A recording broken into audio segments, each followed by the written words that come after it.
Kia ora, Susie. Kia ora. Could you please introduce yourself? Ko Sarah Michelle Henson vai ao tōku ingoa.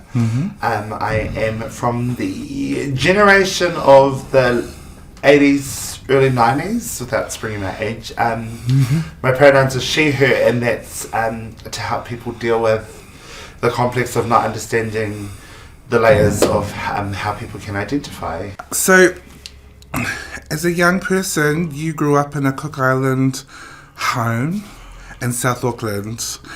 Can you speak to that experience? Well, I think that the thing that I got to know my Cook Island side later on in the piece, so it was more like a kind of multicultural kind of Pākehā, Pacific Island Māori growing up setting, and so it was quite layer that on the complexity of learning who you are. It was quite a difficult difficult task of learning where I fit in society for culture and identity, but then, you know, figuring out that we had to kind of fit into this two-box tick male-female system.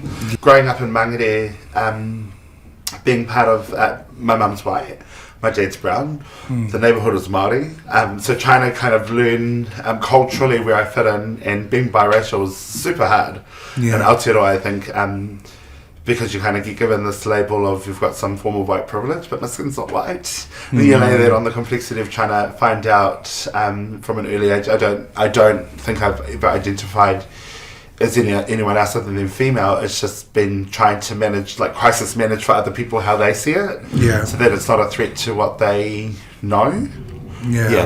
Which is something that we do quite regularly, make things easier for other people.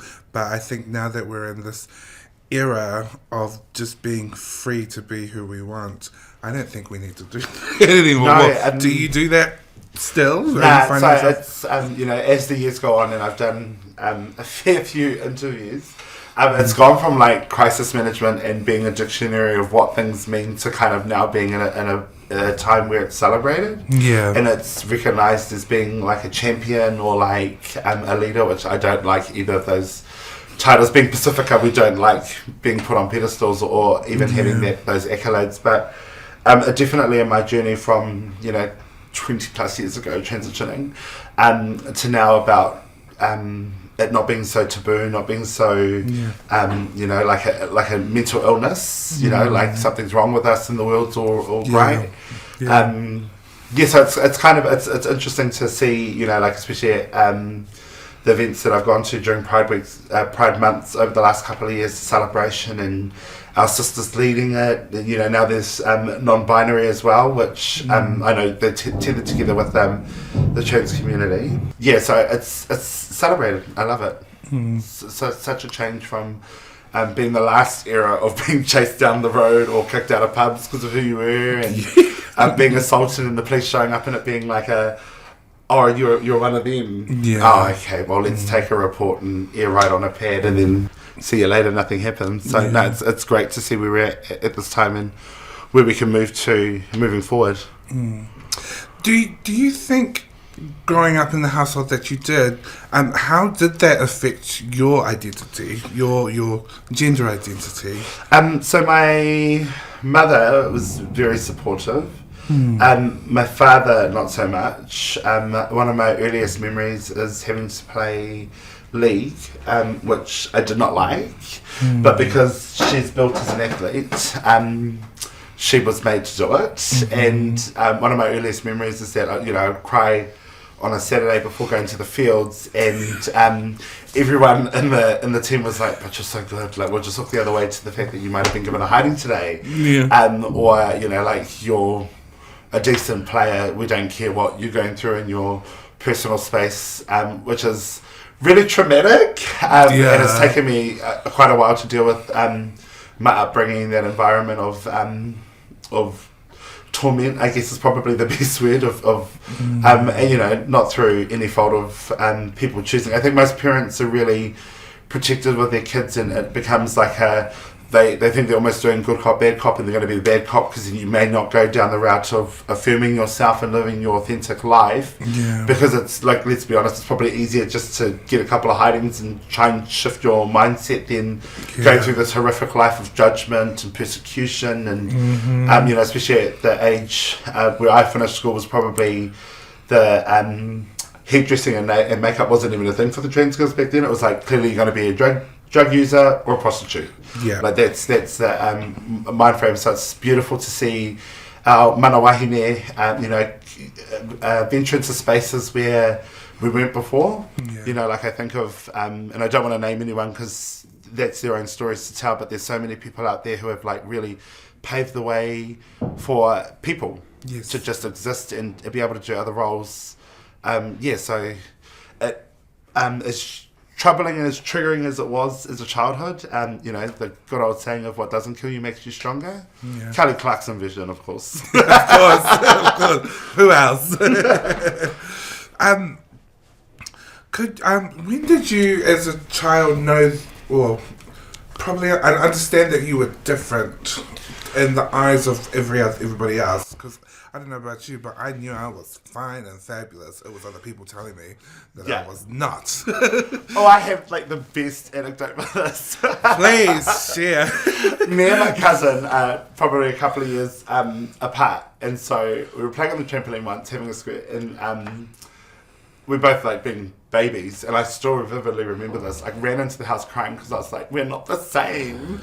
And my mum was trying to explain it to me, and I was just like, no, we're not the same. Like, and then I had a couple of teachers at school that when I was going to the girls' bathroom were like, no, it's not your bathroom, and this is how. Right. And I was like, no, honey, you're wrong. Yeah. That's your review. I don't know what you're saying. So that's like the like epitome of like, at 3 or 4, I think I discovered it and like came inside howling because I was so upset that I didn't understand what was going on and being told that I was different, and I was like, no, I'm just fierce. Yeah. How were you held at that time when you did go into the room crying? Was it because a lot of our whānau just don't know the dialogue, especially back at a time where they just did not know we existed. Yeah. Well, we're talking about in the 80s.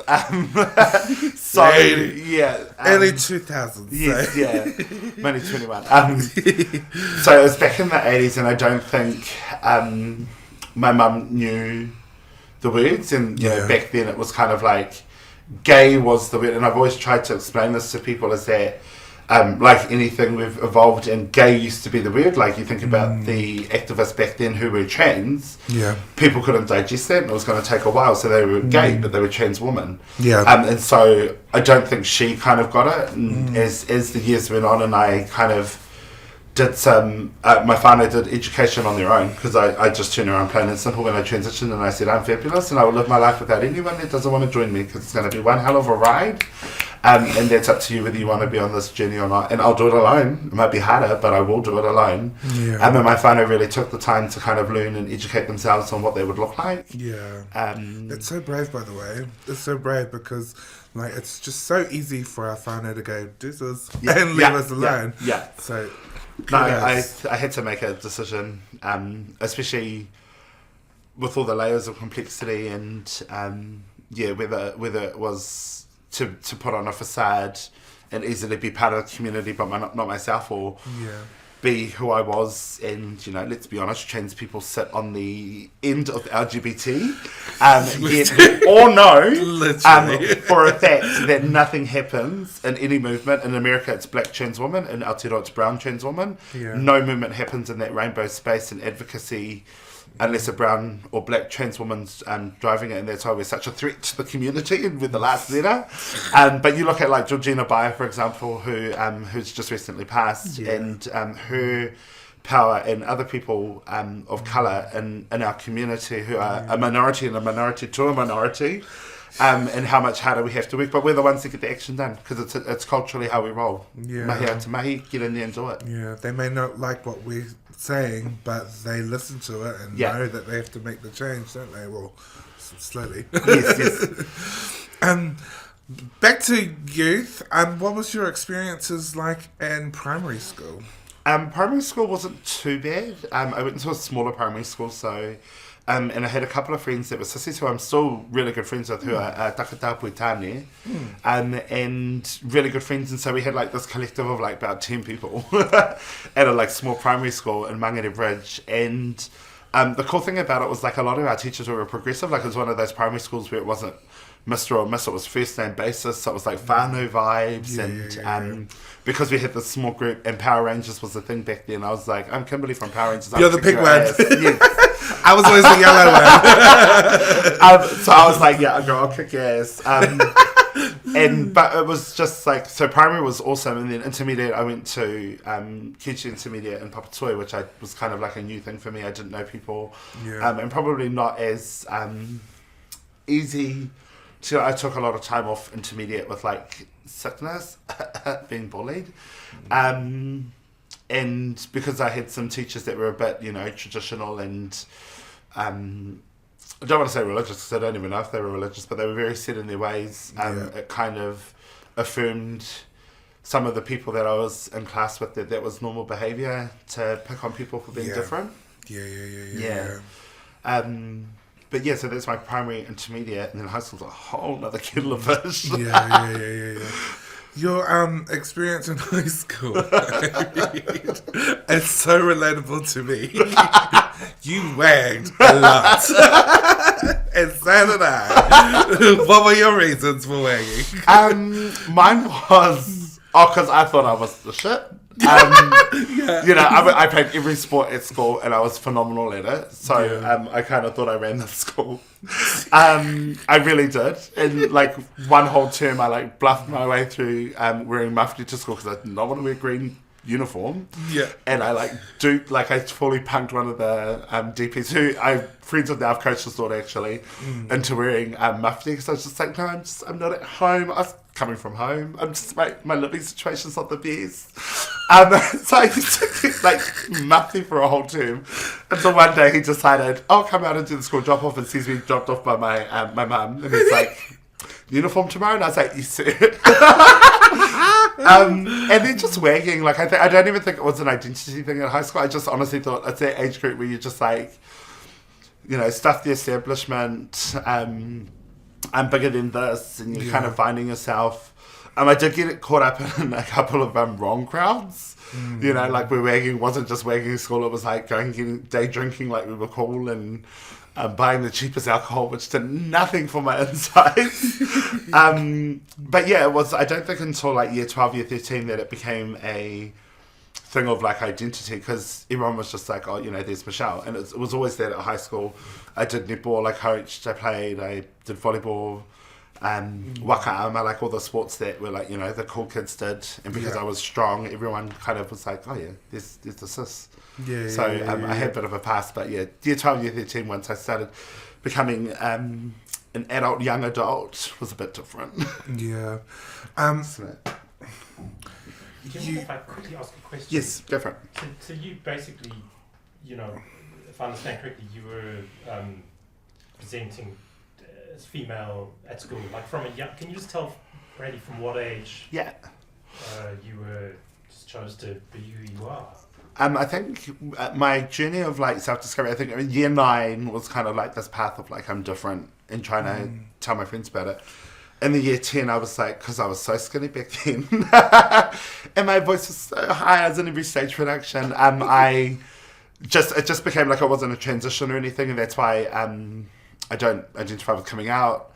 It's not a transitional story to me. It's just one day, and I don't even remember. It was year 10, year 11 that I just decided, oh, this is who I am. Had both my ears pierced and started rocking silly little studs like diamantes. And, it went from having my hair bunned or short hair to wearing it out with the uniform, being extra as hell. I remember my PE uniform used to be a Lorna Jane shoot. I'd go put some tights on and a singlet. And even after school, I'd be 3:25 the bell would go, 3:28 your sister's in gear, ready to walk to the depot, just being fabulous. Yes, I think it was the year 10, year 11 mark, and then once I think actually in reverse, school might have been somewhat a safer space for me, because once you get out into the real world, there's no like someone accosts you, you don't have a DP or a principal that you can go and report them to. It's True. like, well, what happens? True. You go talk to the police or the Human Rights Commission, and they send a lovely letter, whether they want to or not, about mediating a situation. Yeah. And there was only one horrible experience at high school with one of the staff, and that was because he was a religious guidance counsellor, It's just social the worker. counsellor. Yeah, Speak to that. yeah, The counsellor, so, what they said to you. I had one who I'm still really good friends with, and every science period I would be down there because I didn't enjoy science. But it wasn't a thing. Like, it was a subject I struggled with, and it wasn't like a being reprimanded for it or anything. It was just like, okay, you don't quite get it. Come and do your other subjects during this time. One day he was away, and ended up seeing one of the other counsellors, and Lord, that was because as much as you don't want to, when you're a young person, you give adults mana, and you give them that you're the adult, you know more than me, type of thing, which at that moment I realised wasn't the case. And he was just like, oh, your lifestyle's wrong, who you're identifying as is wrong. There's a young, strong man inside you. And I was like, honey, you got the wrong one. Who are you talking to? I was like, are you projecting your own insecurities or what? And only to find out years later that a lot of the guys who I was really close with at school had gone through the same toxic masculinity from him. And they weren't community. They weren't trans. They weren't gay or anything. He was just macho and wanted to see all this toxic masculinity running around in the community in school, and I was just like, latest to that. Yeah. Interesting that his title is guidance counsellor. It doesn't seem like there's much guidance in anything that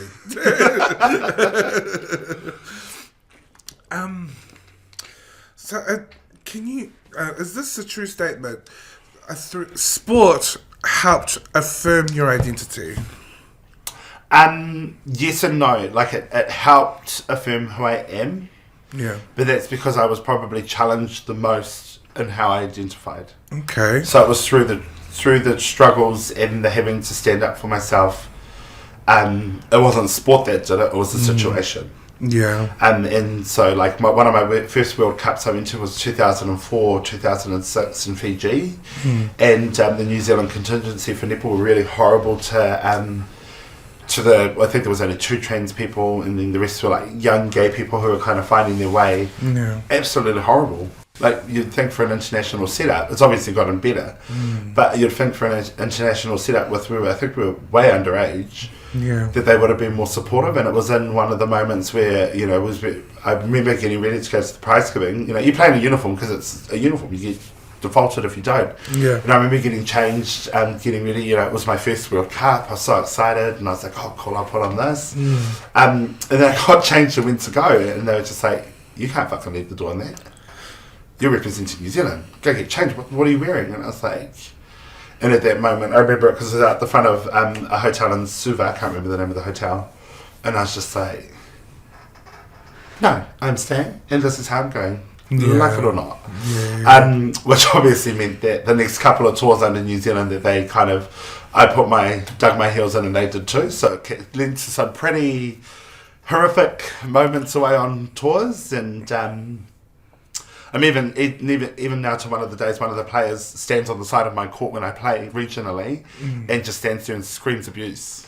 Still to the national squad, and they do nothing about it. They do nothing about it because he's a straight white man, macho as, and he's just accosting one of the sisters, so it's not a big deal. Like, he literally will move into the court and stand there and yell. And I bring it up because he makes it known that he tries to destroy me, and every time he does it, I win the game. It fuels your fire. So feel free to continue doing it, because it's at those moments that I'm tired and I go to that dark place of wanting to give up, and then I look over at you and I'm not going to give you the satisfaction. I love that. Can you speak about the trial and error you faced in the sport before finally stumbling upon netball? So I did volleyball. I did league, which was horrific. I played rugby. Yeah. As a child, and cried every game. Yeah, So, yeah. I can relate so much. I hated league. And it wasn't, I mean, I enjoyed it for the first 3 years because there was a girl, believe it or not, who had a birth name the same as mine, biological female. And I was just like, here for a girl. Like, and so we played up until the point where she wasn't allowed to play, and then it wasn't fun anymore. Yeah. And they all moved to netball, and I was just like, I want to be over there playing netball, not here. And it was like I made some good mates, but at that age, they didn't understand what was going on, and I didn't understand what was going on, and the adults sure as hell didn't have a clue. Yeah. So it just was, it was really toxic, and I mean, like, we used to have a van, and my dad used to coach, so when we would go to games, I'd sit in the front, and you best believe Spice Girls is on the way, all the way, cassette, all the way to the game. Yeah. But, you know, like, away from the team, it was real, like, toxic about, like, oh, you know, you're too much of a sissy and all of that, and it's a lot for a kid to take on, you know, that internalizing of, like, your people that are supposed to love you and look after you, who are constantly donging you when you're too feminine in public and too feminine at home, kind of shapes you. Like, I know when I went through my sporting journey as a coach, I had to reflect on a lot of my upbringing, because I was kind of characteristically doing what I was done to me, like being super hard on people and not so nice around people. And then I realised that I was starting to go through the same kind of path that I had gone through. Yeah. Yeah. Was there anybody to look up to once you moved into netball? Was there anybody to look up to of our community that really helped you in finding your footing in that? Yes, and it was indirectly. So there's kind of three main people. So I met Auntie Ra and Mama Tere. I met them at a hoko shop, a second-hand shop, and Auntie Ra was like, I think I've seen you play netball before, bub. And I was like, yeah. So she invited me to a training, and then the rest is history with there, because I was just stuck at netball from there. And then at that kind of national level, Felicia Brown-Acton was the first trans netball player. Yes. And so she held a space for some of us, even though the stories were horrific, around treatment away on international tours and stuff. You know, because you become so passionate about something, performing, playing, sports, advocacy or whatever, you just kind of like want to contribute to society, and even if that means you take the first couple of big hits being the first. So yeah, probably Mama Tere and Auntie Ra, Felicia, and then the age group that I came with, who were like gays, or even my straight friends from that kind of first era that we came through together, were huge allies, and you know, just made sure that it was safe for me and safe for us to kind of exist. And then at that point I decided, well, time to take the mantle and run with it and be the ambassador for our sporting community, especially for trans, but for everyone, because I believe in access for disabilities, regardless of gender and identity, and also for race. The guy, just if you could tell Brody about this guy who's made it his life's mission to abuse Be you. a dick. Just tell me how long it's been going on, what kind of things he says, you know, is it still going on in the present? I think it is. Yeah, that kind of stuff. Cool. So yeah, like one of the guys who decides to make it, and not just me, to the other trans community that play.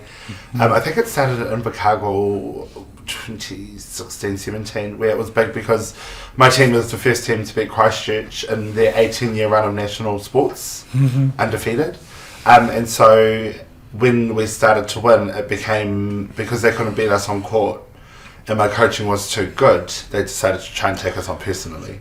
And that's where a lot of that came into play, of like, in Invercargill, for example, we were playing and they decided to, from the sidelines, scream birth names out, or dead names.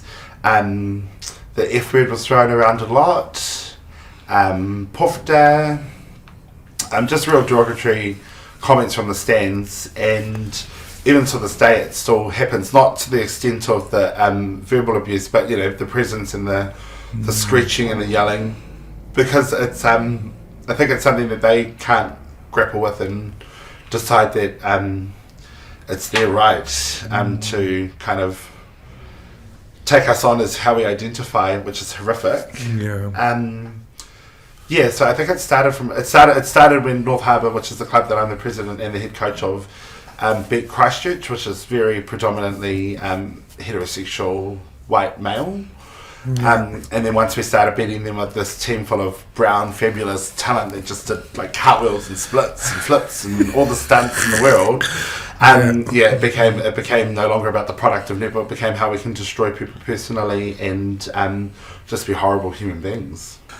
Invercargill Nationals is probably the best. I think it was 2016 because that was my most successful year as a coach. I won mixed nationals, men's nationals, World Cup indoor, World Cup outdoor netball. So I won 2 World Cups, 2 national championships.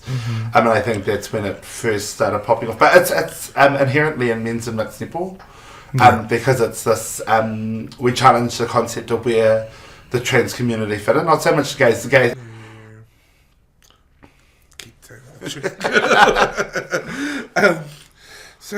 What has been the most difficult part of your journey up to this point? I think you've spoken a bit on some of it, but What are the realities for you? Well, the reality is that I was supposed to start a fabulous job with Whatuora, actually in a role that was around transgendered healthcare. Yeah. And I didn't get it because it's just, it's a whole system of bureaucratic rubbish and nonsense. Even after being shortlisted and signing a contract, but I'll leave that there. But it's like the skill set and experiences, and I know this to be true for a lot of trans people, even with qualifications, is that you send it through, they see a feminine name, they see all your tohus and your accomplishments, and then you interview and they're like, hold up. That's many an interview I've in my past. It's like, oh, hold up, we were expecting this like 5'10" slender woman to come, not the 6'2" Glamazonian goddess. So it's that's one of the hardest things, is actually finding mahi that you love. Like I could easily get a job, and I do a lot of contract work for the mahi that I'm passionate about. But and I know this is not just my story; it's the story of the trans community around. There's only so many advocacy roles that we have in our midst for people to apply for. And then other jobs where the girls are genuinely not safe, like warehousing and that kind of stuff, where, being who I am, and that the younger of the older lot, I think, is how people will explain me, is that I'm often the person that people reach out to for support around assault, condoms, everything. They come to me for that, and it's like horrific when you hear about case managers making people go to work because that's their unemployment thing, to get their benefit, and then they get there and they've either been accosted, assaulted, or in extreme cases sexually assaulted, and because the trans community, sexual assault's one of the least reported crimes, and add being trans on top of that, it's obviously non-existent to the police. I think that's one of the biggest and hardest things for me anyway, is that finding mahi that I love outside of contracted work. And contracted work is so hard because you just end up getting taxed like half your money away. I know it. And then I think everything else, like me and Fee, Felicia, and Jack Bones were people from the first lot that went to Parliament around trying to change gender officially without needing reassignment, because we know that reassignment, A, is dangerous, B, expensive, and C, doesn't align with how people physically need to be. It's such a colonised version of, well, if you want to be a woman, then you need the body parts. And it's kind of like I always say back to them, well, if you've had cancer, you don't have those body parts, does it make you any less woman? No. So that kind of advocacy stuff is hard. Sorry, I'm rambling now. I'm going to celebrate you because I know, like you said, we're not allowed to. Well, we don't. Like you said, we don't get to. Of all the hardships that you've gone through to become one of the, and I want to say this absolutely correctly, the first openly trans person in the world to be coaching a national netball team. That's incredible. How does that feel? Well, for all sports, not just netball. And the only reason why I say that is because I got my Instagram hate mail. And my first love is death threats. So you don't make it until you get a death threat. Yeah, till you get a death threat. So you're not of status until you get your first blank profile with 0 followers messaging you that you're going to die. And I laugh about it because, like, even if it did come to harm, I'd be like, girl, you ain't nothing. Yeah. Like, I literally, people are like, how old are you? And I'm like, 352 years. Because if you lived a day in my life, it's like living through 3 years in a day. Yeah. The amount of emotional hardship and triumph and all of that. Yeah. I think it was really poignant when I did the Cadbury series in 2019 because I'd coached internationally before, but until it was on Sky Sport and then therefore international television, I don't think I realised the inflow that it would have. Like I had people from South Africa and parts of Africa where it's still illegal and people are, stoned to death and stuff like that for identifying how they identify, reach out and share their life stories with me, which was hugely traumatic, but also really humbling and like super grateful for that experience of people sharing, seeing a brown person of colour as a trans person on international television, holding that mana and space gave them like just a little glimmer of hope of being able to, either pursue sport. And it's not always about being international, but you don't know that you can be in that forum until you see someone in that complete forum. Yeah. So it's really hard. I hate talking about myself. Yeah. I hate talking about the accolades. You're going to talk about yourself. Yeah. And you're going to like it. But I think the coolest thing about it was actually having some of the trans athletes reach out and be like, shit, we never knew that we could do it outside of the social quiet thing where we have like little rainbow spaces at a rec to actually being international. And I know there's been like, Laurel Hubbard and, other athletes who have been there and done that, but to actually hold a coaching appointment, I think is huge because that's kind of like, you have your athletes, managers, and then coaches, and it is kind of a hierarchy. I don't roll like that, but apparently other people see it that way.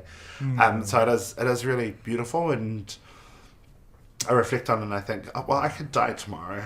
I mean, I'm not going to. I've got too many people to prove wrong, and I'm bitter and twisted like that. But and I've got a couple of tournaments I haven't won. But yeah, I think like the accolades of allowing especially our trans community. I do it for everyone, but to give the visibility to our trans community to be in the major sporting arena actually as the number one sport played around the world by females and traditionally females and still female led is pretty cool. This was a few years ago actually. I remember watching a game with the New Zealand men's team playing against the Silver Ferns as a friendly match, and I remember thinking at that time, even I was thinking, no, go Ferns, but halfway through watching that game, seeing your beautiful face there and just seeing the utter precision and the skill and just how those men were flying down the court, it was the most beautiful thing I'd ever seen, and it changed my mind completely. I was like, go Men's! Go Men's! And you were at the helm of all of that, and I just remember seeing that and thinking, gosh, we are just going so far. We're just going so far. I can only speak from my experience as an actor, where we're starting to get into the rooms, but now we're starting to get into the rooms of every possible place, and that's for people like yourself. And I just wanted to say that. But you're changing people's minds. It's that kind of like, and not just, I think the power is actually more for people that aren't trans or rainbow friendly, shifting their minds to like, oh, there's a trans coach. Well, hang on, she's coaching and she doesn't have needle marks in her arms and she's not out the gates. And, like, wow, there's people like that around. I think that's the most powerful thing, is shifting the minds of those that don't understand. And just, like, it's not a speaking point when I coach because I'm there to coach. It's got nothing to do with my identity. I'm there because I've got the most amazing skill set and intricate mind when it comes to netball. It just so happens that I'm brown and trans at the same time, so that's cool. It's the layered positives.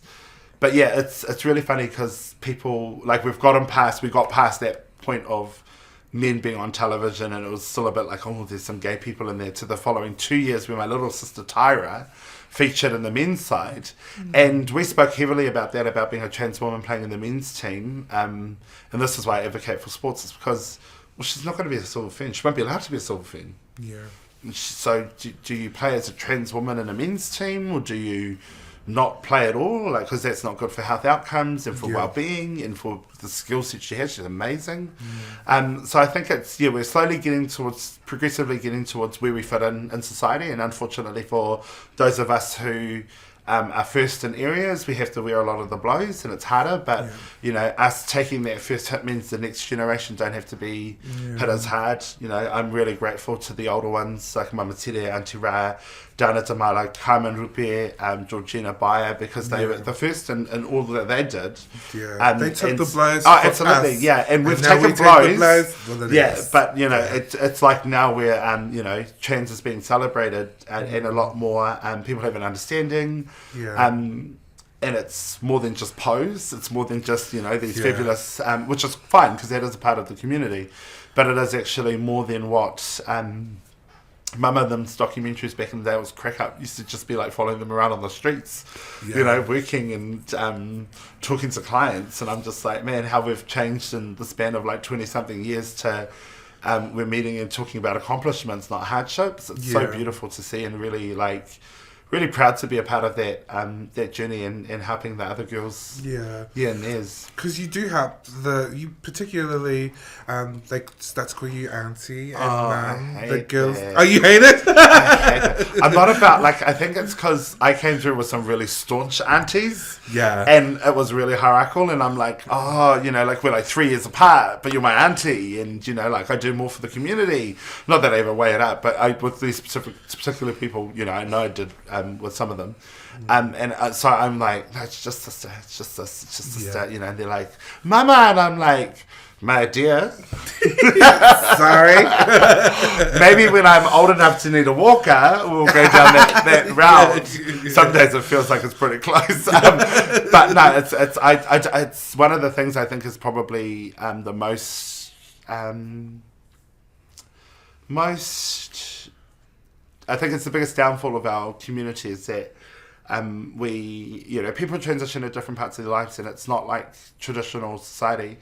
And being Māori Pacifica, we're used to respecting our elders, but I'm more about mana enhancing, not mana munching, and so I'm more about we're together, we're on the same level field, and yes, I might know a bit more, but we actually, we'll get to the top together, and I don't hold myself above anyone. Yeah. Quite often when we're at events, I'm the one out in the wharekai doing the kitchen and cleaning and helping that way, because I hate the limelight. I hate doing media. Ramon can attest to this, because I just feel like I'm better doing the mahi, You've been offered lots of money to go to these schools to coach their teams, but I love this, you decide to stick to the Decile 1 schools, and please speak to that, because I love it. So I was one of the New Zealand players that first played and went to World Cup with nothing new. I mean, when I got the new uniform, I was ecstatic. Then everyone's pulling out their $300, $400 Essex shoes, and I'm like, oh, we're hanging on a prayer to karakia over here so my shoes don't fall apart. And it's always been my story, being from Mangere, obviously. My mother was on her own for most of my childhood, so it was the struggle is real. And then I the power of sport is huge, and it's probably the same as performing. And it is like performing, actually, it's not probably. Because the community you get, the self-confidence, the knowing your worth when you're in a hard situation, how deep you can dig, what your resilience is made of, what you can achieve. And so when I weigh up, which schools I could go to or which clubs I can go to, I'm always thinking about, that school's going to get a coach, and they'll be fairly decent. They won't have my experience, but they'll get a coach. They'll get someone that gives a damn and is there at training. Whereas these Decile 1 schools, it's about shifting the mind of the whānaus around what their kids can be, can achieve. I've got so many silver ferns under my name from lower level to silver ferns with my experience, but it's more about making great people. Like I always say at the schools that I coach at, it doesn't matter if you're going to be a silver fern or not. My job is to make you a great contributor of society. You know, and when they come and invite me to their police graduations and their, teaching graduations, doctors, it's one of the most powerful things. And I know for a fact, unless someone's in those schools building them the possibilities, they'll never know. Like I coached at a Catholic school, I won't say which one, but I said to them in my second year there, because first year was a cultural shock. Second year I said to them, I'm not going to coach you to just go through school to become perfect little Catholic wives. Yeah. I said you can have a life on your own, and this is what it looks like. I mean, I was reprimanded for talking about suicide and mental health. I was reprimanded for talking about sex with obviously over 16. And I had conversations with their parents before doing it. But, that wellness was huge and is huge for me, and that's it's just another area that I can do it through sports. Sports is a vehicle. Like, and acting is a vehicle, and anything else that we use is just a vehicle. Yeah. It's actually the vehicle to help deal with life, and it's really selfish. I'm a selfish coach. Everyone's like, girl, you're so good, you can go anywhere. And I said, I'm selfish because at the end of a training, at the end of the season, my cup overfloweth. They get lots out of it, but my service, my love language of service is giving to the community, and so my cup ends up full. They end up being great athletes and great people. But it's really selfish, actually. I mean, it's if it serves you. And it doesn't have to serve you in any way other than just knowing that what you've provided for these people. I don't find that selfish. I find that deserving. There's a lot of misconceptions going out there at the moment. It's a very hot topic about trans women in sport. Can you please, for the people that are listening or watching, can you please, debunk what they think is accurate? Well, for starters, like Boris Johnson and the likes have come out, no longer hold power, so I think we should look at credibility of people that are making the comments first and foremost. But I think it's such a, sports can exist and have everyone involved. Yeah. And even at the high performance level, and I think it's decolonizing some of those spaces around what gender looks like. Yeah. And the reasons why we do sport. I think first and foremost, sport is a human right in my mind. Everyone should have access to it because of the benefits, health benefits and mental benefits to your health. Yeah. Secondly, there's lots of doctors that go on the record saying the muscle mass and blah, blah, blah, blah, blah. But that's not always true, and it's not right for every code, and there is grading systems that could possibly be brought in. I don't know enough about other sports, but I know for netball, volleyball, touch, that those three sports are definitely, there's no benefit, there's no gain. Yeah. And, I think if they ask more doctors than the doctors that are, born-again Christians or from a religious background of seeing it through gender rather than equality or equity, they'd understand that actually most sports there is no upper hand. And I always say this because, I went on record when they were being real transphobic about some of the sisters. I said to them, actually, the strongest muscle in the body is the brain because nothing moves without it. And when you have to walk into a stadium with all that hatred and mamai and all that, that take and rare that people put on you, your performance machine is not at its best of its ability. True. So there's layered and complex issues. And honestly, I think when people take a look back and think about how much they idolize their sports athletes around how they identify, they'll probably see that there's a lot more room culturally to shift to allow people to exist. I mean, it's only a game. Yeah. It's not like it's, it's not like it's gladiators and you die if you lose. It's just sport. Yeah. It's taken me years to come to that term, but it's just sport. Yeah. Yeah. What are your goals and aspirations going forward?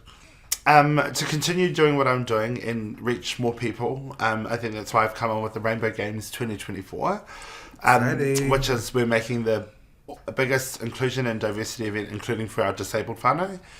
We're trying to create platforms so that we truly mean it. I mean, the thing that annoys me most about the community is they're like, it's all about inclusion and diversity, until it becomes too hard for our disabled whānau, or our whānau who socioeconomically can't afford to do it. Yeah. So I think that's one of my biggest things, is trying to get a national body for sports and wellness and movement, because they're all three different things, together, so that more people from our community and undervalued communities can access the benefits in sport, and one day be the Silver Ferns coach. Absolutely. I ship that.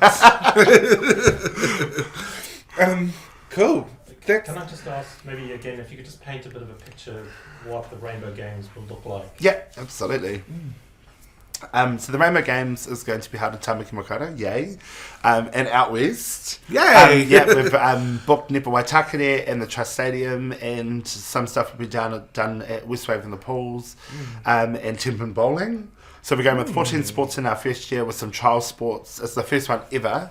Yeah. And so we're planning to make it the biggest event that we've ever had for our rainbow whānau and non-identifying whānau. The aim of it is to try and move it internationally, so that we can make some connections of wellness and sports across the world and have a safer environment. And what that looks like is netball, touch, rugby, badminton, basketball, volleyball, roller derby. Yes, roller derby. Swimming, athletics, and my board are going to kill me, but I did promote it all days today, so I'm a bit blank. But those are our kind of sports that we're capturing, and it's around just coming as you are. Just coming as you are. The board wanted to do a transgender policy, and I said, oh, well, we need to do a heterosexual one and a gay one too. And they're like, oh, why? And I go, well, why are we doing a trans one? Yeah. Why are you othering us? Yeah. I was like, my dear, it doesn't make sense. Yeah. So we've got an inclusion policy, which is for everyone, and it's just come as you are. One of my favourite things about Apai, which Auntie Ra runs for netball, is that she starts the hui with an all protests are $500, and no one will listen to them. So it's kind of that mindset in the PC kind of corporate setting of like, you can come, just there's no protest, there's no takeas, it's a celebration, and it's about enjoying it. Kaupapa Māori is our lead, so everything's going to be te ao kaupapa, which is really, really nice. We've got some really cool people on our board who are not Māori or Pacifica, who are really like champion it along with those of us that are. And we kind of lead that space around, you know, what inclusion looks like and what it means for our people. So it's lots of fun. It's really hard educating people sometimes, but that's part and parcel of the mahi. Yeah. Has it garnered quite a bit of interest? So we've only just done our soft launch yesterday at the BGO, so we haven't officially launched. Our launch is in the end of this month, March, a year out from the games. And so we've got, behind closed doors, and I don't know how much I can say, but obviously the kaupapa of it has drawn a lot of corporate interest. But we're trying to get through our communities first, our community providers, before we do what a lot of these events do, like Pride and stuff like that, where it's just like corporate, and yet, you know, if I ring and get misgendered and am asked 20 million security questions just to access my banking, it's a drama. So we want to make it about our people who deliver our actual events, and then the corporate arm, because let's be honest, 2 natural weather events, we're going to have to need some money from somewhere. True. I love that. I'm really excited for that. Yeah, and it's we're doing well. So it's wellness and movement. So it's not just traditional sports. So we're going to have some voguing. We're going to have movement. There's kind of I don't know what they call it, and I don't want to get it wrong, but it's kind of like that sexual action type stuff, which just sounds really kinky, but it's actually. I was talking to someone that does it yesterday. At the BGO, and she was just like, "Girl, when you put your heart rate monitor on, you do all those things, it's up there." And I'm like, "Get it, sis?" Yeah, it's like get it, movement, and it's that, you know, to kind of you know, stripping back some of the layers of what we perceive to like actually just be yourself and enjoy yourself and what that looks like. I mean, as long as it's consensual and legal, ka pai. Yeah. I want to be in a roller derby team. Do it. boom. No. And just and they've got like makeup stations and everything for it because it's full on. We're trying to get I'm trying to get some laundry companies that are big in New Zealand to sponsor like the leggings and the socks and the full get up and attire. Say less, I'm in. You are. Okay. You're good with that. I love it. I can't wait. It's so much can't fun, wait. honestly. I have to remind myself when I'm talking to businesses and people, I'm like, you're a board member and you need to remember all this. And I'm just like, it's fun, come. It is. And they're like, we need money. And I'm like, that's your job. Exactly. Okay. So, the term, we're going to a little bit more serious, but sex work survivor. That's a term that survivor work is what you call it. Can you speak to that, what you mean by that? So, my reason for calling it survival work, survival work, because it's not sex work, it's survival work, and I've been around long enough to call it that, because I used to do the bus with Mama Tere and them, the Plunkett bus that used to do the outreach up and down the corridor of South Auckland, and it's not a job that many people want to get into, and it's not something, to have to sleep with paru men in cars to survive and have money, to be out there to be ridiculed and assaulted by the general public. They don't want you out there.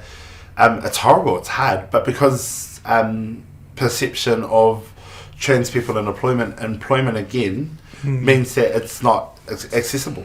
It's really not. And so the survival part comes from, the thing that annoys me is so many people get up in arms about the girls working. It's one of the, there's no engineer in the Bible. There's no IT specialist. It's in the blooming Bible. It's been around that long in the book that they believe in that it should have some weight on it being a tool. And what I like about, well, not like, but what I see shifting now is the positivity around escorting and having control in an environment of being able to do it, with clients and stuff, but we've still got girls out there that are having to survive because they can't get a benefit, they can't get housing, they can't even get healthcare, for God's sakes, because people in the healthcare profession are still uneducated on what trans is. So it's super hard. But that's where it started from 20 plus years ago, survival work. I mean, Mama Tere was one of the people that was against legalising prostitution because she knew what would happen is that it would be swept under the rug. All the resources that they were giving to help the girls get off the streets were gone. And now because it's legal, if anything happens out there, it's kind of like, it's legal. Do you know what I mean? It's a catch-22 of the girls not being thrown in the slammer with a cell full of men and them being either beaten or sexually assaulted at the police station to now having no resources and having no access of support to help them. You chose this. It's illegal now. So it's your job choice. It's not something that we have to help you with. And that's why I think Auntie Ra and I still... even Toranese Campbell, who's a social worker, still periodically go out unpaid, off our own bets, super hard to get condoms provided because people want the stats for their mahi, and I'm like, I can't go out and turn around and give these life-providing and life-saving resources to people and turn around and say, and what's your address and number, and how do you identify and what's your... it doesn't work like that. And the reality is that our health system's kind of shifting to that model of, here's your NRI code, what resources have you got, and actually no, that's not the right model.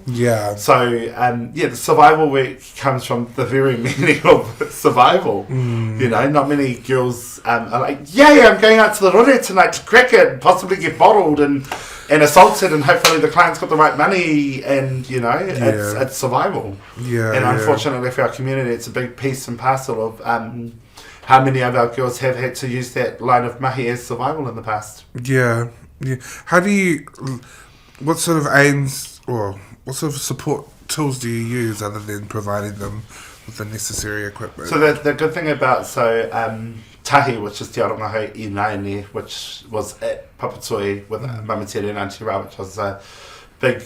did lots of work with them over the decades, is that we had access to WINs, to case managers, so the girls didn't have to go into the office and be stared at, misgendered, kicked out or whatever, that they had case managers that would come to us, that we had connections through organisations that help with health. Health's one of the biggest things. I mean, yesterday everyone's going on about HIV and stuff at the big out, but actually where's the mahi behind it? I've messaged healthcare providers from around Auckland, pretty big ones, that claim that their advocacy is for HIV and prevention, but only if you give them their stats.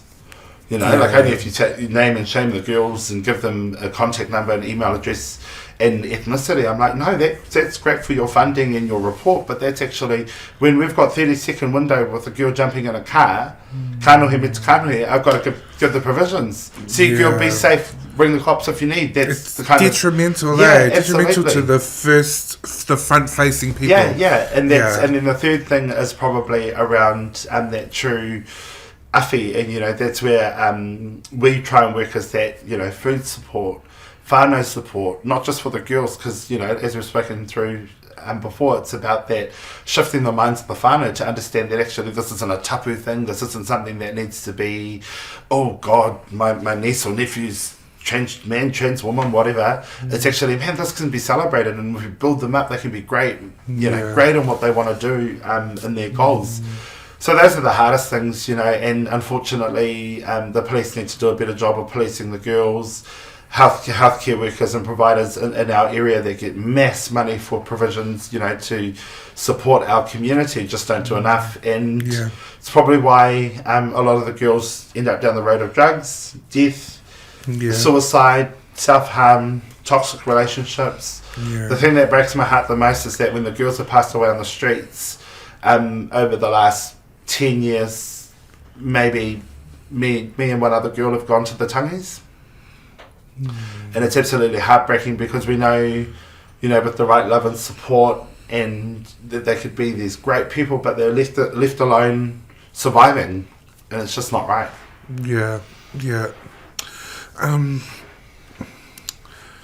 Do you think we're getting to a place now of it being a lot more safer for our girls that are on that street doing it? Do you think we've made any movement at all? No, I don't. I think it's actually gotten worse. Like the girls that I go out and speak to, people don't even come out with money anymore. They come out with drugs, because they know that that's part of the transaction now, is that you cut the middle person of them needing to go and get drugs. The worst thing about it is actually now that it's legal, is that it's somehow perceived that it's still a choice, that it's not a survival mechanism of being able to eat and live. So in some ways it has gotten better, and those are for the girls that have the right support and their heads kind of screwed on in the right space, that have a place, can mahi online, have all this gorgeous lingerie, but it's some ways worse for those girls that haven't been able to get out of that rut and are still, days on end out there having to rely on going to the public pools to have a shower in between their mahi, and so it's kind of like that, legalizing, not legalizing it again. It's catch-22, and I think the way around both situations is if there's actual healthcare, social development, housing for the trans and rainbow community, because then it cuts out having to go through these straight systems of how much you earn. Well, girl, I don't earn and I don't do taxes, because you're probably out on the road cracking it for $40 a job, unfortunately. So we need a system that's set up for our community that will help them out of that situation. Absolutely. From that discussion then, how important is it to have such a strong whānau backing for us? Do you believe that that's a necessary thing for us to excel? I can tell you now, with the girls that achieve what they do to the ones that maybe struggle, I can tell who's got whānau support and who doesn't. It makes a world of difference. It's like a flower. If you got a flower and it's got no love, no support, no sunlight, no food, it's just going to kind of dwindle. But if you've got all those aspects, whānau, sunlight, food, nurture, nourishment, it just makes a huge difference. And the problem is that there's organisations out there that have the money or funding to deliver some of the stuff. They don't understand the complexity and the need for it and where it needs to be. There's lots of, again, it's that holistic approach of, well, here's our person, but what's that person's support layers of support like, and how do we help shift their minds into that positive kind of mana enhancing, mana building way of thinking rather than it being problematic of like, oh, she's going to end up on the streets. Yeah. It does lead to street work, unfortunately. I mean, a lot of the girls I've met during the Plunket bus, and even just nights when I'm out drunk and deciding to stop by and swing by and see if any of the sisters are out, you know, a lot of the girls are out there not working. It's because it's one of the only places they visibly know, much like ball scenes and hopefully sport one day, that they know that they can go out there and there's other people like them. You know, like young people, and unfortunately the traps are real, and the predators exist in that kind of nightlife of trapping our young people and vulnerable whānau into that kind of mahi. Yeah. But I think the family, it starts at home, like anything, and not everyone's as resilient as some of us that can turn around and go, "Girl, over you, see you later, family. I'm gonna go be fabulous on my own." Yeah. Particularly for our girls of colour, whānau is very important to us from a cultural standpoint. So Māori Pacific Islanders. I mean, you know, and that's where I think a lot of people get quite upset when it's just trans and we don't translate what akaveine, whakawhine, whakaleiti, you know, takatapu whakawahine kind of means, because it's again layered and culturally we have to fit in along with societal norms. And it's that identity thing, and unfortunately for a lot of the community, there's no place. There's no safe place, so they rore. Doing so. Well, we kind of brushed on it, didn't we? I think so my whānau support was different. I had people trying to understand who I was and how I could exist, but I think I was fortunate, again, that double sword of like netball saving me, but being one of the hardest things I've ever done or getting into is that it gave me Auntie Ra, Mama Tere, Felicia, you know, a sisterhood to kind of bounce on. And I think that's the only reason why I didn't end up further down. I mean, being from Mangere, at that age, it was quite easy to end up being a survival worker or ending up in that kind of industrial line of mahi. So I think I was really blessed with making the decision to persevere with netball, and then getting a really good network of support, whānau, friends, and some good positive directions. Not always positive, but some good direction out of it. Yeah. Did you find that your father eventually came around? Is that something that's happened? No. Okay.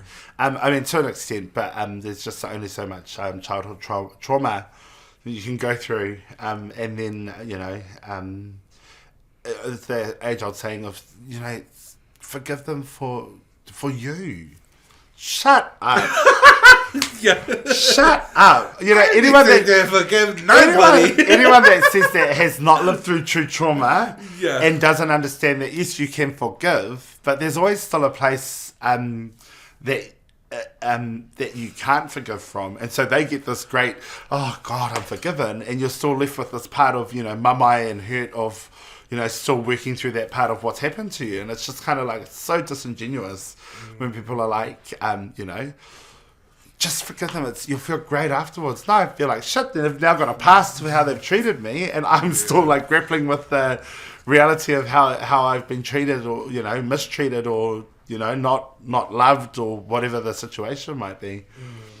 So I don't know about you, but I find I have a very big, strong moving on clause in my life. If something is not giving me what I deserve, I'm quickly to Out. be like, laters.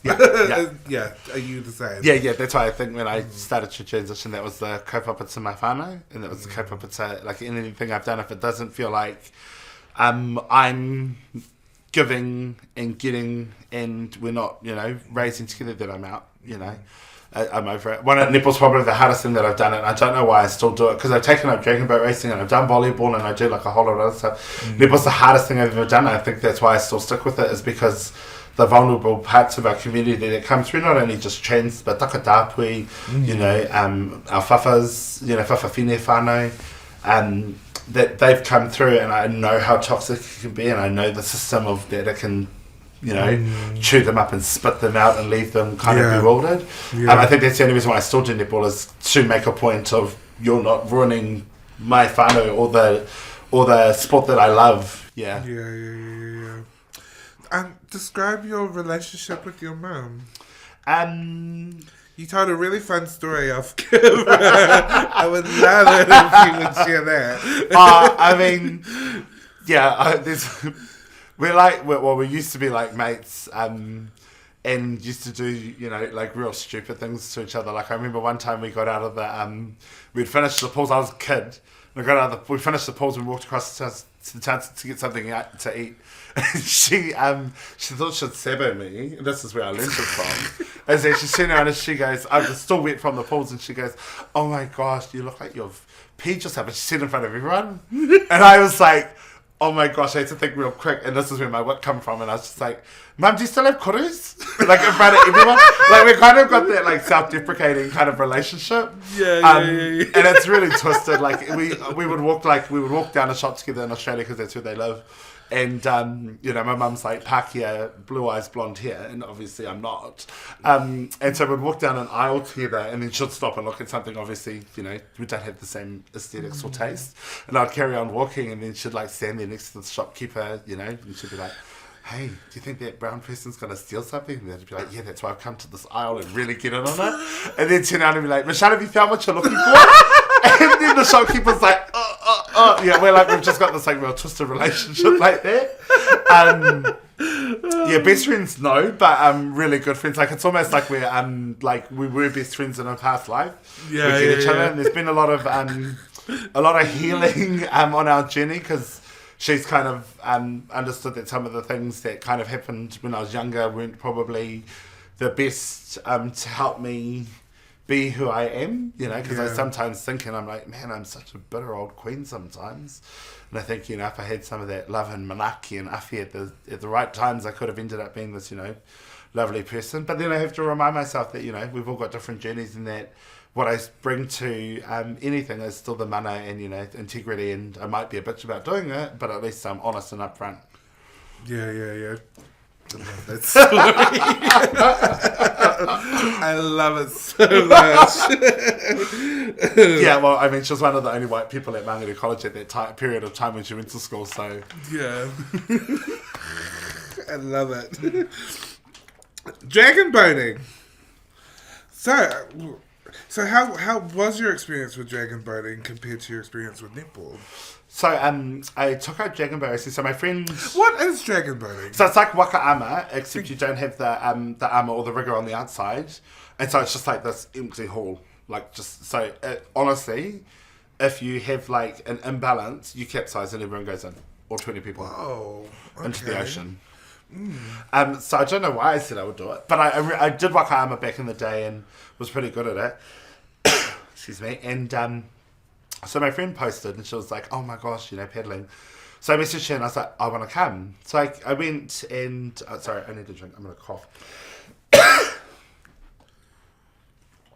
because I bought this new vape and it's horrible. I got vapes. I'll let you try some. So I decided that I'd give it a go, and I went down and I was like, oh my gosh, you know what we get like when we like apply for something? Yeah. Super triggering, because it was like Google Docs and like your name, and I was like, Sarah Michelle Vowell, your date of birth. Falsified that.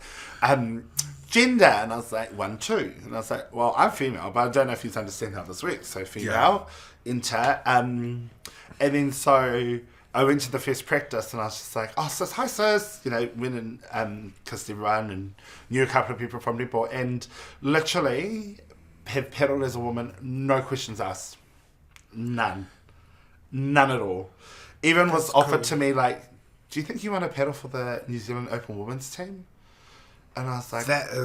I was just fantastic. Like, why have I wasted my whole life at netball? Like, fighting for rights and fighting for people to just as I actually did, like, when I reflected on it, when I went to Wellington and paddled for the regatta, I reflected on it. I felt so stupid, honestly. I must tell you, I felt so stupid after 20 years of, like, being called everything and having to try and fight rules and get people, you know, I was just like, Dragon Boat, like, nothing. Like, I could try for the Open Women's if I wanted to and go to a World Cup with no questions asked. Like, how cool is this? So I'm loving it, but at the same time, I'm kind of a bit bitter because I'm like, this shouldn't be so easy. Yeah. Something's going to happen. Yeah, I'm waiting for it. It's gonna come. You're it's gonna ready. come. You're on ready. I'm like, you're just building me up so that you can go, right, queen. Well, how amazing is it then just to be in a safe space like that? Like, Girl, I tell you, like, honestly, in Wellington, I run into friends that I've known and they're just like, hey, sis. And I'm like, hey, sis. Not once misgendered, not once a take or a drama. Sat on the boat with, a male paddler next to me because that's how it normally works. And no drama. No issues. Spoke to, like, one of the leads of New Zealand Dragon Boats Racing, and he was just like, oh, how are you finding it? Like, I hope you haven't had any issues. I was like, no, I haven't, Queen, but what's happening here? Like, setting myself up kind of that, putting up guards, just because that's how we roll, putting up guards to make sure that I'm not going to be put up somewhere and then smacked over in some way, shape or form. So I'm just kind of like, oh, but I love it. I love it. It's so much fun. And the camaraderie in the boat, the importance of, because team sports is all about the team, but it's one of the very few boats where it's actually like so succinct to winning that you've just almost got to be on the same wavelength, like the whole 20 through the boat, including the caller and the sweeper. And the fact that practices are like done in West Haven, so we're like first couple of paddles and then we Sky Tower right there, and you're like taking photos and like the skyscrapers are your background of our beautiful city, and I'm just like, oh my gosh, this isn't like at a dingy shitty little netball court down the road outside on concrete. Your experience is elements elevated. Yeah. And it's beautiful. Like, I know there's a couple of, like, since being there, because this is how I roll, I'm kind of trying to make it more inviting because it's very like elitist. Like, I've just decided to stupidly be nominated to help with getting the dragon boat racing to the kuras across Auckland, because at the moment it's 6 schools, affluent white schools that have money and rowing setups, and I'm just like, man, the joy that I've had and the welcomeness to the sport, I want everyone to do. I want all the kids in South Auckland, all the kuras in South Auckland. So that's the next thing I'm stupidly putting my energy towards. Not like I don't have other things to do in my life. We don't ever rest, do we? No, never. And so what has the experience been then? What have you taken from this experience? What have you learned as a person from doing this? So I think I'm still in the process of learning to kind of open myself up again, because after doing netball for so long that I need to just go without the guards, go and just be. And allow for something to happen before the guards go out rather than going in defensive. That's the number one thing, which is hard in any aspect of my life, because let's be honest, you kind of need to have some safety. Maya Angelou even says you have to have some place of yourself, you don't let anyone. And so I kind of keep that with me to my little safe space. And then the second thing is that I've had so much fun learning and being tested that I literally want everyone to do dragon boat racing or waka ama, one of the two, because it's just so much fun. It's how our people travelled the Pacific. It's how we discovered all the islands across the Pacific is through paddling. There's something inherent being out on the water that's peaceful and just calming. Being on a boat, like our boat's we've got a German woman, we've got Pākehā, it's got all Pacific Islands with 6'9" Fijian. Like, it's just such an eclectic boat, which the team really just screams, this is Tāmaki Makaurau, this is Auckland. I love And so that's why I love that club. Like, a lot of the clubs, I'm just going to say it, are predominantly white, and there's nothing wrong with that, because you play sports with who you want to, and there's not enough brown people that know how to access it. The downfall to the sport, though, is that in Auckland, the only place you can paddle out of is West Haven. In the city. And so during summer hours... So your competition is always around... Girl, we share the boats. Oh. So this is where I'm sick and twisted. Sick and twisted. As an international coach and player, I'm like, let the mind games begin. So there's a bit of mental warfare happening, and I don't know if people on my team are comfortable with it. It's nothing sabo, but it's just kind of like, how are you today, dear? Oh... All right, eyeing up the competition, cool. But it's so much fun, and even though it's a bloody hike to get to West Haven in the city, it's also really something really powerful about because the Sky Tower seems to be our beacon of light from around the country, from around the city. That when you're pedaling and you're so close to it, and it looks like this big, strong structural building, that it's just like, yeah, I'm from Auckland and I'm proud to be in. I'm, trans woman in this boat. That's cool. It's actually really empowering. Yeah. You guys got fun over there. Yeah, cool. Okay. Dragon boating. Thank you for clarifying that for me, because when I read it, I was like, what is that? It's new to New Zealand, but we're going to do, for our Rainbow Games, it's one of the tester sports. Okay. So, roller derby and... Roller derby, yeah. No, I'll be on the one on the end, just waving. What are some of the challenges that you're faced as a trans woman that you hope to break through from going forward? I think one of the accessing healthcare is one of the big ones. I recently had to put something through officially complaining about mistreatment from a doctor who turned around and said to me that transgender is not a real thing. I said, you're probably right. It's probably not. It's just that you don't understand. And it's a weird, because I often use akavene, whawhawhine, or trans on its own before I say transgender, because it doesn't encapsulate my life story. Excuse me, just briefly. It doesn't encapsulate my life story and how my journey, what my journey has been. It's so many, again, layered approach. But we're all complex individuals. It's just that straight people seem to have a pass in their complexities, and trans are not allowed to. You've got to be a woman. Like a lot of I know a lot of my sisters, but a lot of them are like lashes, nails, and glam the whole time, and I'm just like, girl, I just want to wake up and be like, just go to the shop, and I think that's what I love about being in South Auckland, if I'm brutally honest, is that most of the time you just pass as a big island auntie. So true. There's other 6'2", wahine ma and vaines who walk around, taines that walk around, who are just, biologically, cisgendered, who are built similar, because it's part of our genetic makeup, so you kind of get a pass sometimes. Yeah. And sometimes you get away with eye, and someone gives you a little bit of smack, and you're like, you know too much, my dear. Yeah. But yeah, there's heaps of, healthcare's the biggest thing that I want to change for our people, because speaking to the girls, and this isn't just survival workers, but speaking to the trans community, how many of them don't have a GP? And it's really worrying when our age, for trans life expectancy is 35. Shit, that's scary when you think about how long you can actually live. Yeah. And that's, I think, because a lot of the health outcomes.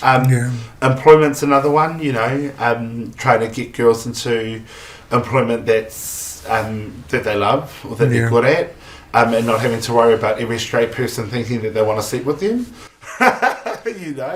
Common misconception. Girl, I'm like, you are so not my cup of anything, my dear. Trust me, not even in my drunkest state. No, it's a hard no. Yeah. And then I think thirdly, my biggest passion is around wellness and sport. Getting people involved in sport because of that camaraderie, that community you build. That, again, there's been situations in my life that have been really dark and heavy and super thing, and I just think back to some of the moments in sports where I've drawn from like this place of God knows where, and then learned another level of resilience, and every time it's happened, I end up finding out how much stronger I am and how much within me that I can actually give. Yeah, so those are my three main areas, and again, holistic approaches for the whole community, not just our trans community, but it statistically shows that our brown and coloured people, the more that they're in sports, the less likely they're to be in the court system. Families that have less domestic violence and abuse, drug use and alcohol abuse when they're in a sporting setting, because you're kind of getting that mana enhancing support, and it's a really good community. It happens everywhere, but it's some of the key reasons why I do believe that sports, wellness and health are the three. Yeah, absolutely. What are your personal ambitions? I don't know. I'm kind of like, I think I've done a lot of them, if I'm honest. You've lived quite a impeccable life. Been thus around, far. been around the sun a few times. But I think one of the things is obviously be the first coach of an international women's team, because that hasn't happened yet. Yeah. For netball, to be just to carry on with advocacy, what that looks like. You know, the culture's always changing, so the niche and need are always changing. So it's something that I always kind of grapple with and struggle to see where I'm at until I know where I'm at. So and I learned years ago not to set too many goals, because you either smash them or they're unachievable. So I just kind of like off the fly and more of the wider of how things feel now, rather than goal setting, because it's it can shift at any moment to, the universe takes you here because that's where you need it, so that's where my energy goes. Yeah, absolutely. Last question. And what are your wishes for the trans community, or for our community? My wishes aren't actually for the trans community. Mm-hmm. My wishes are for the normal community to kind of educate themselves around what gender looks like and what identity looks like. Because I think most people, and trans, again, some identify different, and the Pacific layers are obviously complex, but I think it's more around heteronormal people coming to terms with where trans fit in society and what their norms like. Because I'm so proud, like honestly, I say to anyone, every day a trans person takes that first step out of their house or out of their bedrooms, in some situations to their whānau, you take on the world. You take on everything that from year one, kindergarten, through to the end of your high school or learning educational experience. You've been programmed to think that these are the norms and this is what it is. Yeah. I'm so proud of the trans community for doing that, because every step they take out of the door, you take on society and what people are taught right from day dot. You're so right. It's truly, and I do mean this, like even if our sisters are a little bit out the gate on whatever's happening in their life, every step they take out, every time they leave the house, they're advocates, whether they know it or not. It's so empowering, because you take on the societal norms, and you also just exist, and it's beautiful. The thing that kind of the reflection on that is about 20 something years ago, 30 years ago, where girls used to leave the house dāne, and they were trans, but dāne for survival. And that's the wonderful thing I think about today is that you might get a little bit of lip, or you might have someone more for select you and an eyeball, but it's much better and safer than actually fearing for your life when you leave the door. And that's why I'm so proud of the trans community, be it and I must say this, more trans women, because it's not as hard to hide as for trans men. Similar struggles, but when you're 6'2" person of colour mincing down the middle of Otahu, it's not as easy to hide as someone that can grow a beard in months after being on testosterone and kind of fall in as a smaller man. So no, that's I'm so proud of all the sisters, and their struggles and journeys that they have to take on, and their advocacy, whether they know it or not.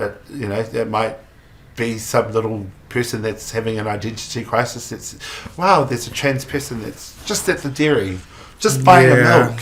Oh my gosh, I can be that. That feels like me. I can be that person one day. It's proving that your community is everywhere. Yeah, absolutely. Yeah. Well, I think we have so much to be proud of in you. You give so much to us. I know you hate it, but I'm going to blow you up. You are such an asset to our community, and I just thank you for all the hardship and the advocacy that you do.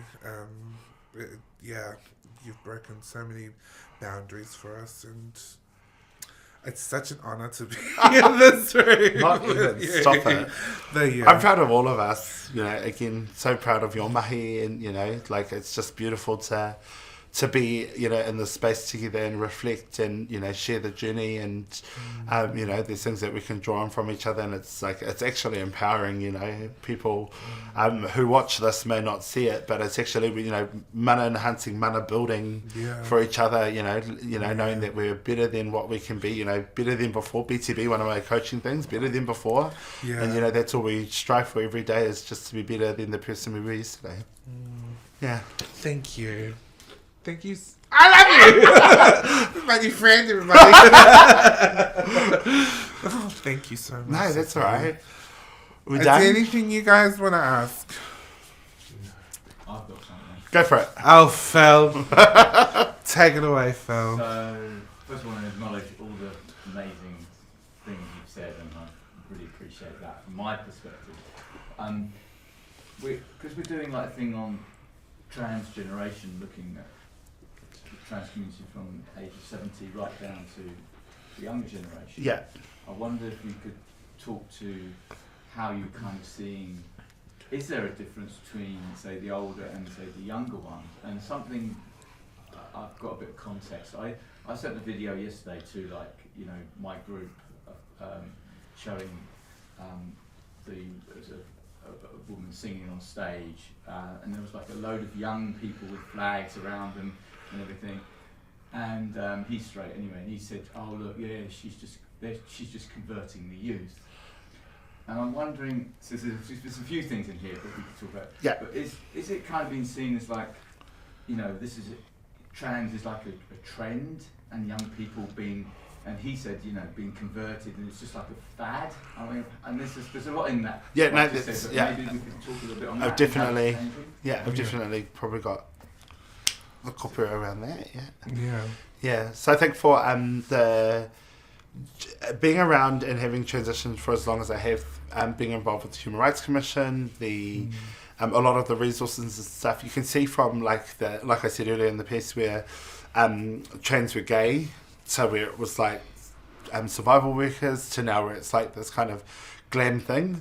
And I know people think that it's like a phase or a fad, but again, if it was a choice, it wouldn't be the first choice that people would make to be affirming their gender. And people do detransition, and that's natural, whether it's because they've kind of, you know, felt that way and then gone back, but it's definitely not a choice that people make. Absolutely. It's not the easiest road. No, to go it's down. quite often the hardest in the community. I think, you know, non-binaries, the new thing of not having, you know, and I understand it because that's more Pacifica Māori model of being non-binary rather than one or the other. Yeah. But it's definitely not the path you would choose of your transition.